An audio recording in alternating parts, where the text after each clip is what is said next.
आज आपण अतिशय खुसखुशीत आणि परफेक्ट आलू कचोरी कशी बनवायची हे बघणार आहोत. तर बघूनच तुम्हाला कळालं असेल फ्रेंड्स की किती परफेक्ट ह्या कचोऱ्या बनून तयार झालेल्या आहेत. बिलकुल तेल हे ॲब्झॉर्ब केलेलं नाही या कचोरीने आणि त्याच्यामुळे खायलासुद्धा ह्या अतिशय चविष्ट बनलेल्या आहेत. आणि याचं स्टफिंगसुद्धा आपण मध्ये पूर्ण व्यवस्थित असं भरलेलं आहे. आणि हे स्टफिंग अगदी कोरडं आहे, ओलसर वगैरे नाही आहे. आणि मस्त अशा ह्या कचोऱ्या बनून तयार होतात. आणि कोणी फ्रेंड्स आपल्या घरी आले किंवा कोणत्याही सणासुदीच्या दिवसांमध्ये आपण फटाफट ह्या अशा आलू कचोरी बनवून तयार करू शकतो. तर तुम्ही ही रेसिपी पूर्ण बघा आणि माझी ही रेसिपी आवडल्यास प्लीज माझ्या चॅनलला लाईक आणि सबस्क्राईब करायला विसरू नका. कचोरी बनवण्यासाठी आपण कचोरीसाठी लागणारं जे पीठ आहे हे मळून घेऊ आधी. तर मी ते 1 वाटी गव्हाचं पीठ घेतलं आहे आणि 1 वाटी मैदा घेतलेला आहे. तुम्ही वाटलं तर दोन्ही गव्हाचं पीठ किंवा दोन्ही मैदा घेऊ शकता. तर मी ते अर्धा अर्ध घेतलेलं आहे. आणि हे मैदा आणि पीठ आपण मिक्स करून घेऊ. याच्यामध्ये मी 1 चमचा वरून मीठ टाकते आहे आणि याच्यामध्ये थोडंसं ओवा आपल्याला असं हातानेच क्रश करून टाकायचं आहे. याच्याने ह्याचा वास आणि टेस्ट खूप छान येतो. आता या पिठामध्ये 1 मोठा चमचावरून मी तूप गरम केलं आहे, कोमट केलं आहे आणि हे आपण टाकणार आहोत. याच्यामुळे कचोऱ्या खुसखुशीत अशा होतील. आणि तुम्ही तुपाऐवजी तेल टाकलं तरी चालेल. आणि आता हे आपण मिक्स करून घेऊ आणि आपण थोडं थोडं पाणी टाकून हे सॉफ्ट असं पीठ मळून घेणार आहोत. तर पीठ हे आपल्याला सॉफ्ट असं मळून घ्यायचं आहे. आपल्या पोळीचं पीठ असतं त्याच्यापेक्षा थोडं अजून सैलसर हे कचोरीसाठी पीठ मळून घ्यायचंय. तर बघू शकता तुम्ही मी असं सॉफ्ट हे पीठ मळून घेत आहे. तर हे आपण वरून पीठ लावून याचा छान असा गोळा बनवून घेऊ. तर पीठ हे छान मळून झालं आहे. आता हे पीठ मी ह्या बाउलमध्ये ठेवून अर्धा तास आपण हे रेस्ट होऊ देऊ. तर ही प्लेट झाकून आपण हे साईडला ठेवून देऊ. इथे मी कचोरी स्टफिंगसाठी हे छोट्या साईजचे 5 बटाटे बॉईल करून घेतलेले आहेत. याची साल काढून घेऊ आणि हे बटाटे आपण थंड होऊ देऊ पूर्णपणे. तर इथे बटाटे आपण साल काढून पूर्णपणे थंड होऊ दिले आहेत. पूर्ण थंड होऊ दिल्यामुळे आपलं जे स्टफिंग असतं ते ओलसर राहत नाही. आणि हे बटाटे मी पहिले चाकूने असे बारीक बारीक कट करते. तुमच्याकडे जर मॅशर असेल तर मॅशरने पण एकदम बारीक करून घ्यायचं हे. कारण बटाटे हे जर असे जाडसर राहिले तर आपलं हे कचोरीचं स्टफिंग हे बटाटे आपण असे मॅश करून घेऊ. फ्रेंड्स, तुम्ही जर माझी ही रेसिपी बघत असाल आणि तुम्हाला माझी ही रेसिपी आवडत असेल तर प्लीज माझ्या चॅनलला लाईक आणि सबस्क्राईब करायला विसरू नका. तर इथे स्टफिंग बनवण्यासाठी मी कढई गॅसवर ठेवली आहे. गॅस आपण चालू करून घेऊ.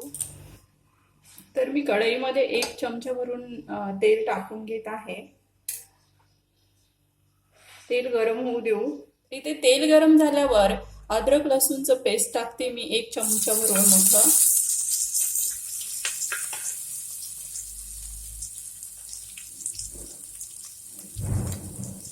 चार ते 5 हिरव्या मिरच्या इथे वाटून घेतलेल्या आहेत मी बारीक, हे टाकू.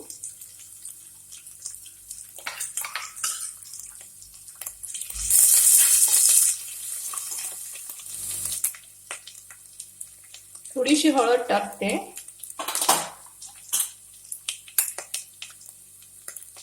एक छोटा चमचा भरून मिरची पावडर टाकते. आपण 4 ते 5 हिरव्या मिरच्या टाकल्या आहेत तर मग त्या प्रमाणातच आपण लाल मिरची टाकत आहोत. 1 चमचा भरून मसाला. हे सर्व छान मिक्स करून घ्यायचे आहेत मसाले. आता ह्याच्यामध्ये हे धने भाजून मी असं पावडर करून घेतलंय जाडसर असं, हे टाकू.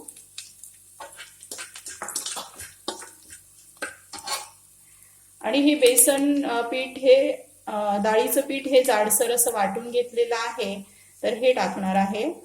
ह्याच्यामुळे आपली स्टफिंग ही ओलसर राहणार नाही.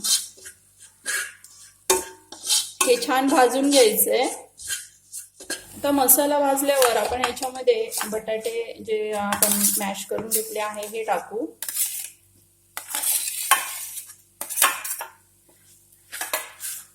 आणि हा सर्व मसाला आपण छान मिक्स करून घेऊ एकत्रित. 1 चमचा भरून मीठ टाकते आहे. चवीनुसार हे मीठ टाकून घ्यायचं याच्या मसाल्यामध्ये. आणि हे सर्व मिश्रण छान असं मिक्स करून घेऊ. तर बघू शकता फ्रेंड्स, ही स्टफिंग जे आहे आपलं एकदम छान कोरडं कोरडं असं झालेलं आहे.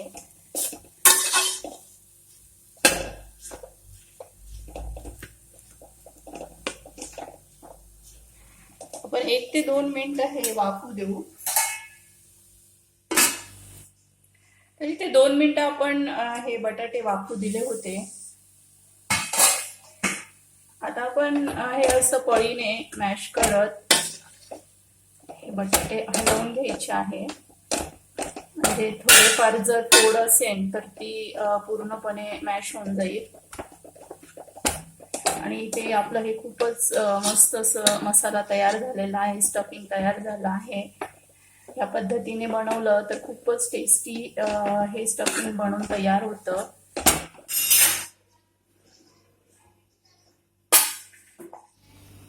तर इथे हे पीठ आपण अर्धा तास भिजू दिलंय. तर मस्त असं हे पीठ तयार झालं आहे. आता मी हाताला तेल लावून ह्याचे गोळे करून घेत आहे. आणि इकडे आपलं स्टफिंगही थंड झालेलं आहे.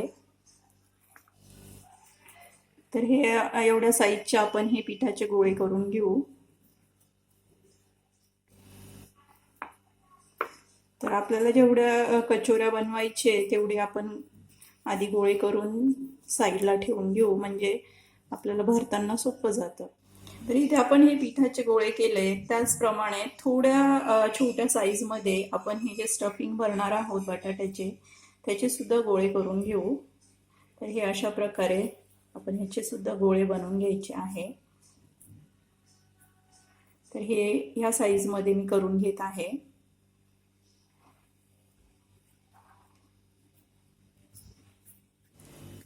तरी इथे बघू शकता फ्रेंड्स, असं हे स्टफिंगचं आणि पिठाचे असे गोळे मी तयार करून घेतलेले आहेत. हे असं तयार केलं म्हणजे आपल्याला कचोरी बनवताना सोपं जातं. आता हे स्टफिंग आपण याच्यामध्ये भरू, तर त्यासाठी हे असं आपण वाटीच्या शेपमध्ये बनवून घेऊ. आपण जसं पूर्णासाठी भरतो त्याच प्रमाणात हे भरून घ्यायचं आहे. तर हे वाटीच्या शेपमध्ये मी बनवलं आहे. याच्यामध्ये हे स्टफिंग भरू आणि हे असं याला व्यवस्थित असं क्लोज करून घेऊ.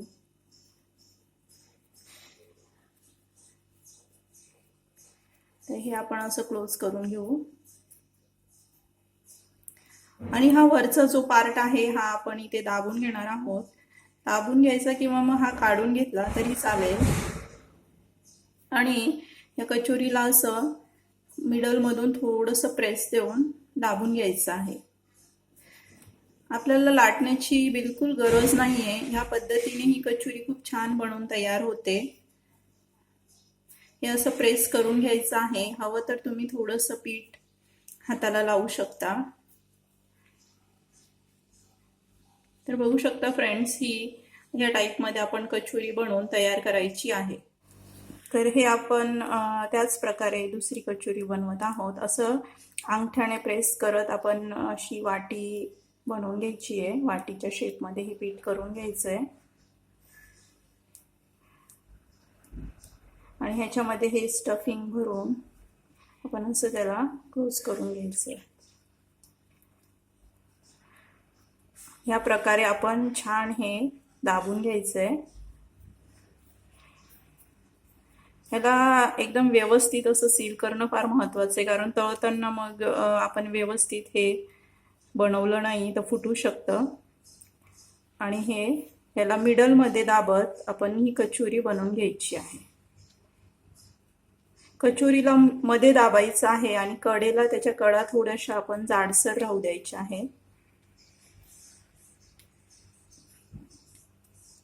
तर बघू शकता फ्रेंड्स, न लाटता ही मस्त अशी कचोरी आपण ह्या प्रकारे बनवून तयार करत आहोत. तर ही अशा प्रकारे आपण कचोरी बनवून घेतली आहे. तर ह्या कचोऱ्या आपण एवढ्या तयार करून घेतलेल्या आहेत. आता आपण कचोऱ्या तळण्यासाठी घेऊ. तर इथे मी कढईत तेल टाकलं आहे आणि तेल हे आपल्याला खूप जास्ती गरम नाही होऊ द्यायचं आहे, थोडं मीडियम गरम करून घेऊ. कचोरी तळण्यासाठी खूप जास्ती गरम तेल नाही लागत. इथे तेल गरम झालं आहे. आपण गॅसची फ्लेम ही खूप कमी ठेवली आहे आणि आता या कचोऱ्या आपण टाकून घेऊ. तर बघू शकता फ्रेंड्स, तेल हे खूप जास्तीही गरम नाही आहे. ह्याच टेम्परेचरवर आपल्याला तेल पाहिजे. आणि इथे मी सुरुवातीला 2 कचोऱ्या टाकून तळून घेत आहे. तर हे सुरुवातीला आपण असेच कचोऱ्या तळू देऊ, लगेचच पलटायच्या नाही, तर त्या फुटू शकतात.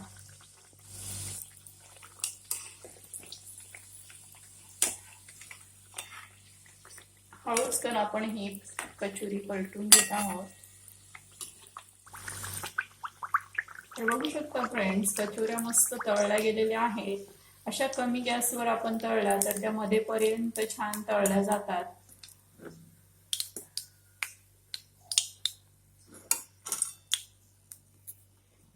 तर आपण या अशा प्लेटमध्ये या कचोऱ्या काढून घेत आहोत. इथे आपण ह्या बाकीच्या कचोऱ्या तळून घेऊ. टाकताना थोडं सांभाळून टाकायचं आहे.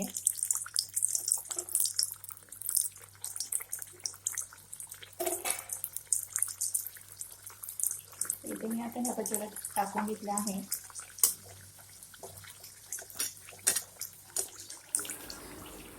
तर फ्रेंड्स, तुम्ही अशा कचोऱ्या नक्कीच बनवून बघा आणि प्लीज माझ्या चॅनलला सबस्क्राईब करायला विसरू नका. माझी रेसिपी बघितल्याबद्दल थँक्यू.